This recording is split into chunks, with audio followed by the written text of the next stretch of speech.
Hi, Sahana. Hey. Um, Um, I, I think it's so funny that we were paired together because I think we were in the same NSOP group also.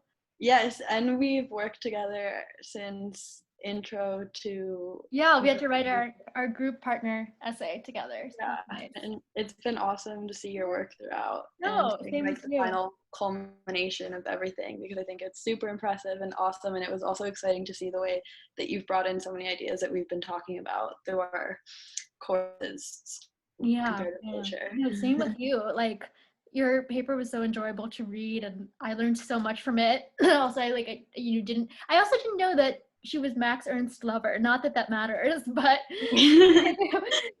Yeah, and well, yeah. same with you. I thought it was so incredible how you brought together two theories that you would never really think to put together. And even though I didn't have a lot of background in them, I think you explained them so well and you used so many kind of touchstones of comparative literature that it really made it easy to enter into the conversation. So I'm excited to ask you a few Oh, questions. thanks. Yeah. I'd like to begin just with, can you give us a little bit of background on how you came to your subject and also the topic of your thesis? Yeah, totally. Well, I think I was trying to use this question. It's really started off as trying to see whether there were formal properties of language that could kind of be applied to the study of music. And I think I was also so basically the topic of my thesis is applying modal jazz music and seeing if it can be put into this framework of aesthetic and linguistic theories that pre-modern Sanskrit philosophers were dealing with in like the 12th and 13th century. And I decided to do that because the way that they approach language basically can be applied to any sort of field whatsoever. So there's no really boundaries or limitations on the extent or scope of it. So yeah, so basically I'm studying these works of improvisation and trying to interpret them, both in pre-modern Sanskrit theories, but also in terms of later deconstructionist theories of meaning making. That's awesome. And when did you kind of get inspired by the subject? When did you decide that this would be your thesis? Yeah, I mean, I think it really arose as a result of like my musical life and my academic life. So, I think like understanding what comparative literature is kind of works into bringing those two aspects of my life together. So I think I was looking at these academic theories of meaning making that we've studied in Complet, and I was realizing that there's like a certain musicality to the way that people approach meaning and approach word and speech and writing. Whether it's the Russian formalists and they're talking about the kind of wave of energy and rhythm that's there that's specific to poetic verse, or if it's Derrida and the deconstructionists. And then at the same time, I was looking in my jazz studies research and music theory stuff. I was realizing that there's like a sort of linguistic aspect to improvisation in particular. So, and this is kind of on the practical side of music making. So once you um, kind of learn enough pieces and integrate the musical vocabulary, hopefully you've internalized the language enough so that you can kind of wield it as a sort of like musical speech. So I think I was realizing that there's like linguistic kind of aspects to music theory as well. And then I think I was trying to use this question of like what comparative literature might be as a way to bridge those two questions.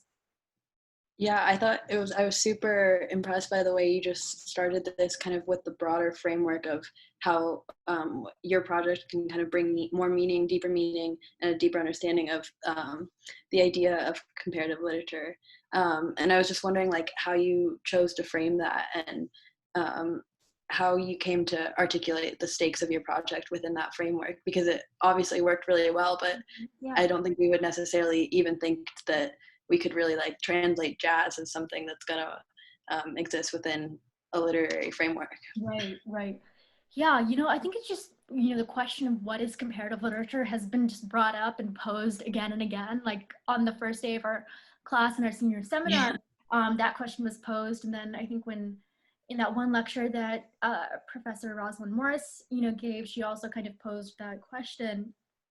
And I think it's a tough question to answer because it's like so highly specific and so like vast and complex at the same time. So, you know, you might be studying the specific politics of like translating one word from Spanish to French or French to Spanish. And then at the same time, you have to kind of grapple with these vast, complex, like global interconnections of how that literature interfaces with our ideas of politics and culture and, you know, the nation state or statelessness. And I think I was trying to, you know, broaden our understanding of what literature means and could mean, by extending it to this kind of area of jazz and the area of improvisation. And then in terms of like, you know, what the word comparative means, I think there's been a tendency kind of, you know, with area studies uh, and and all of these disciplines to kind of use this figure of like cultural difference as a guiding tool for comparison and to understand what comparative means in that framework. And, you know, at the same time, I was reading this book called The Great Derangement by Amitav Ghosh. And he basically, you know, in this, it's not, he's a novelist, but it's more of a collection of essays in this book. But he basically outlines the scales of time within like the modern novel. And he talks about it in a way that implicates like human beings within climate change and like these vast kind of catastrophic scales of time that are like implicit in nature. And so he kind of implicates the modern novel and says, you know, it's been too focused on scales of time that are like gradual based rather than catastrophic based. And so I think I was trying to that kind of served as like a nexus point or supporting argument for why to interpret the word comparative as something that includes the scope of like the pre-modern as well, and not only the pre-modern but like the non-Western canon, and to see how those people interpreted what the word could mean, and how to make kind of sense of language and use that as a counterpart to improvisation as well. That's awesome. I was actually thinking about asking you this kind of as a concluding question, but I think it fits in really well here. Reading that section of your thesis, I was really struck by your kind of analogizing. What was the author's name? Yeah. Yeah, what he was writing about with regard to like our current situation. And you were especially talking about kind of this idea of the uncanny. And so I don't know, could you just talk a little bit more about how you kind of grounded your thesis in this idea to kind of articulate the necessity of being able to conceptualize beyond this limited scope? And obviously it has become a really relevant, obviously your thesis is really relevant in kind of indicating the necessity of being able to conceptualize on a broader scale, but how did you come to that, and how did you ground your ideas in this like ongoing lived experience that we're all taking part of? Yeah, I mean, I really was borrowing that term from both Amitav Ghosh and then also from Gayatri Spivak in that one really complicated article that we had to read in our Intro to Conflict class. But it's interesting because both of them tie the uncanny to the possibilities of nature. So Gayatri Spivak is talking about the uncanny in terms of what the planetary could mean and planetary kind of modes of reading. At the same time in that essay, it's interesting because she doesn't define what the planetary is. She like explicitly says, you know, no one can offer like a formulaic access to what it could mean. But at the same time, she describes it in terms of this like specific figurative mode of reading that counters kind of the global. So she kind of poses the planetary in contrast to the global. And Amitav Ghosh also uses the uncanny to like kind of contrast scales of time. So I think I was really just borrowing on both of their really cool ideas and interpretations of the uncanny. And I kind of end my thesis by trying to think about how studying our own aesthetic experiences can kind of reframe this question of like what the purpose of the humanities are, it is, and like what is our understanding of subjectivity and subject formation in regards to how we interpret and integrate works of art. And I think, you know, the question of the pandemic is just looming over everything right now and kind of frames how we approach all of these questions. So hopefully it kind of feeds into that. Definitely, it was awesome the way it was so grounded in our present reality. So let's see, I wanted to ask you more about, so I think like my experience of reading this thesis, even though I had no idea kind of anything related to music theory, you made your analogies so clear between, how would you pronounce it? The The mimamsa. Mimamsa, is that Yeah, it? mimamsa, yeah.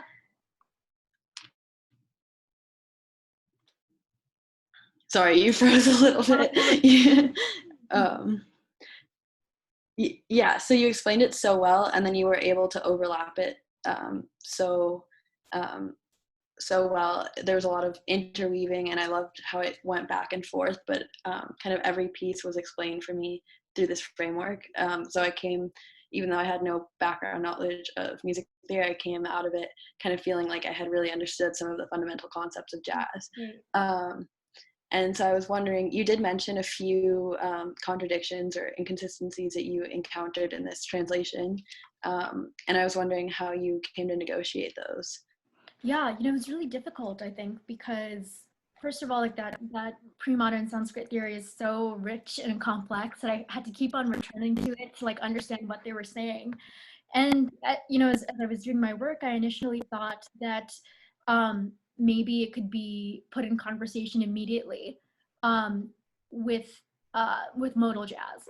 And then as I came to tease out the kind of differences between modal music and tonal music, I realized that some of what I was looking at with the Mimamsa theory could actually be more applied or more applicable to tonal music instead. And particularly, there's this one term, akanksha, which literally means desire, and it means it represents the desire between two words to come together, and the necessity that one word has for the other in order for a sentence to make sense. And as I was studying that, I realized that was more consistent with the forces of like tension and resolution that are inherent in tonal music. And there was something about modal music that ultimately lacked this kind of akanksha or desire or necessity for words to come together with other words. And that was, I think, hard to kind of understand and to grasp and to deal with. But I think that became kind of a central point of the thesis, which is it's what makes it different. And perhaps there isn't like a conventional narrative within modal improvisation. Perhaps it has something more to do with like cyclical kind of subject formation.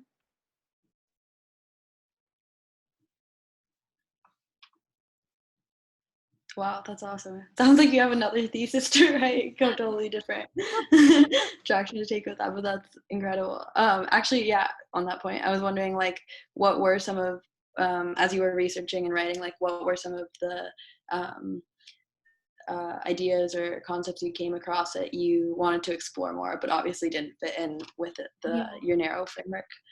Yeah, I mean, like, I think the pre-modern Sanskrit theory was just really difficult to understand, and I wanted to put it, more in conversation with Derrida and with some of the later deconstructionists. But I think to really do that, you have to read both super intensely. So I kind of just brought in Derrida, like tangentially, to superficially show the connections between both of them and how they both kind of came to similar understandings of what language could mean.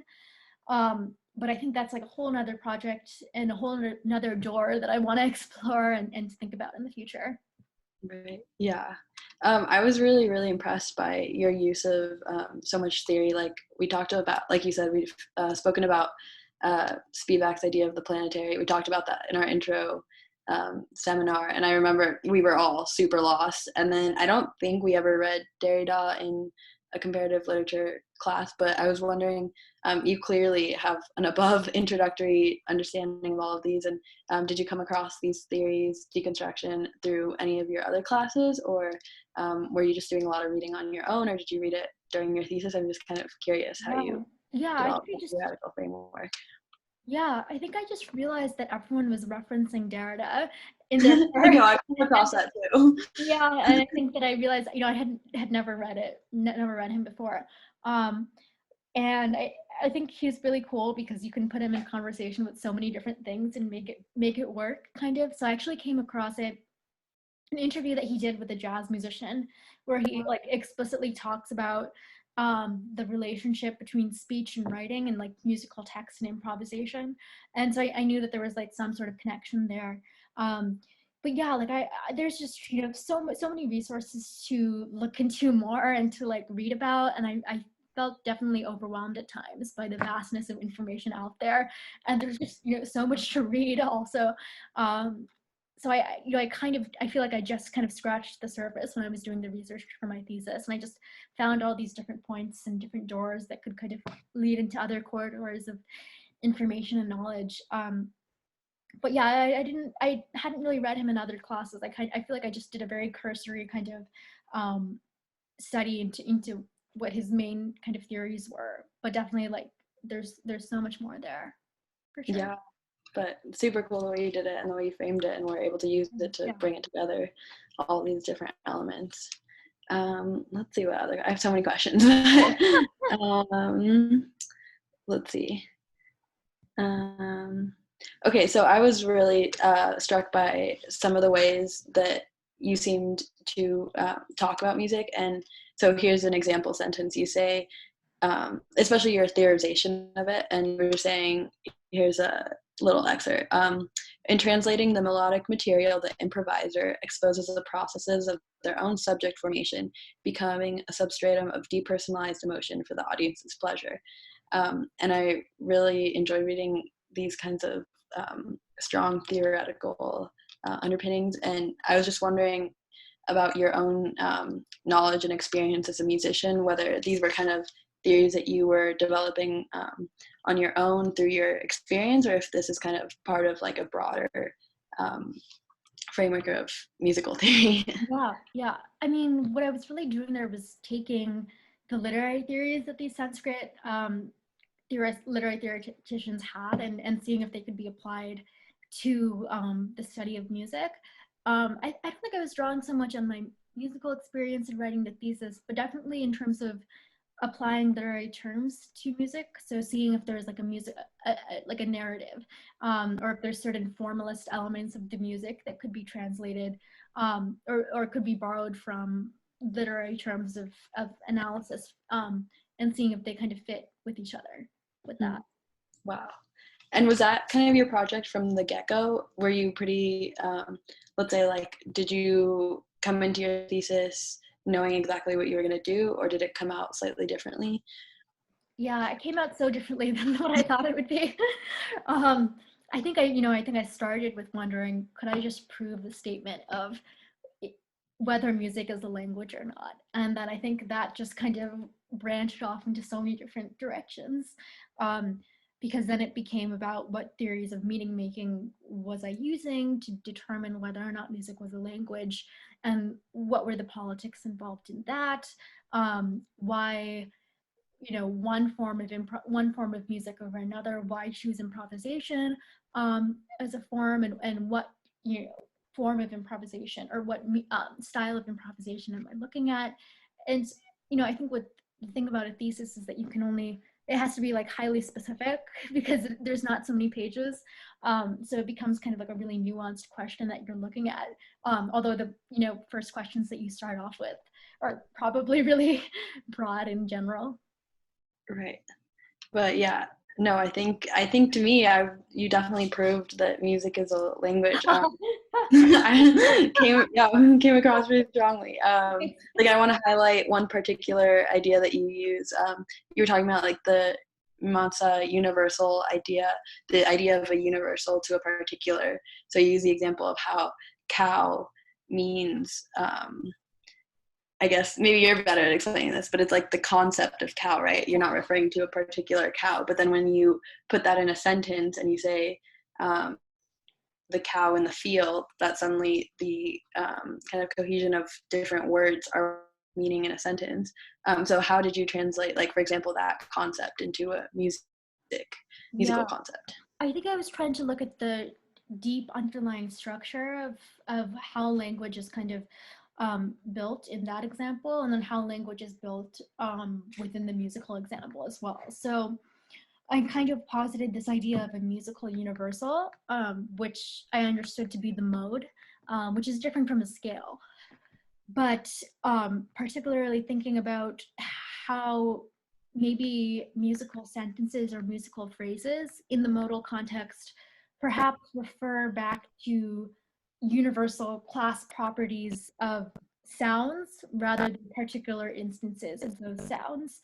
And I was trying to tease that out in kind of comparison to tonal music, where it's built upon a series of differences. So something that's major put in contrast with something that's minor, and those instances are nothing but particular instances that are kind of mirrored from their formalist structure, and having to be put in contrast with each other in order for meaning to be kind of made.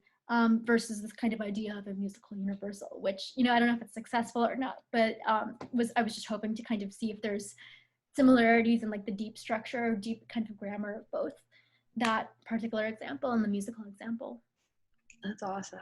Wow. Do you have any concluding thoughts, any last things you feel you want to say about your thesis, or the experience? Are you going anywhere with it? I don't know. I feel like there was so much, so many different readings that I did that were so interesting and I couldn't use. So I think there's just more to learn also, always, and more areas of research to kind of delve into. Awesome. Well, I enormously enjoyed reading it. So thank you for reading congratulations on completing it in such uncanny circumstances. Yeah, exactly. Exactly. Yeah. Okay, cool.